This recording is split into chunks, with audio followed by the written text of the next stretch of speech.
లైఫ్లో మనకి బోల్డైన ఎంజాయ్మెంట్స్ ఉన్నాయి, కావలసినంత ఎంటర్టైన్మెంట్ ఉంది.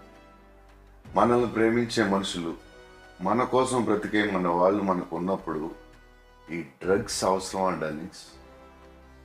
సే నో టు డ్రగ్స్ టుడే. మీకు తెలిసిన వాళ్ళు ఎవరైనా డ్రగ్స్కి బానిసలైతే ఈరోజు ఈ టోల్ ఫ్రీ నెంబర్కి కాల్ చేయండి. వారు పూర్తిగా కోలుకునే విధంగా తెలంగాణ ప్రభుత్వం చర్యలు చేపడుతుంది. సోషల్ మీడియాలో లైక్స్ కోసం, వ్యూస్ కోసం ఫాల్స్ న్యూస్ని స్ప్రెడ్ చేయకండి. ఇవన్నీ కాదని వ్యూస్ కోసం ఇంకొకరిని న్యూస్ చేయకండి. అసత్య ప్రచారాలకు దూరంగా ఉందాం. సామాజిక బాధ్యత వహిద్దాం. నమస్తే, నేను మీ అడ్విసేజ్. ఏమవుతుందిలే అని ఒక అమ్మాయి పోస్ట్ కింద మనం బ్యాడ్ కామెంట్స్ పెడితే వాటిని చదివి వాళ్ళు చాలా డిస్టర్బ్ అవుతారు. ఏం కాదులే అని మనం ఫేక్ న్యూస్ని షేర్ చేసినా అదే నిజం అని చాలా మంది జనం అనుకుంటారు. సో కాస్త ఆలోచిద్దాం, బాధ్యతగా ఉందాం. ఫేక్ న్యూస్ షేర్ చేయొద్దు, బ్యాడ్ కామెంట్స్ పెట్టద్దు.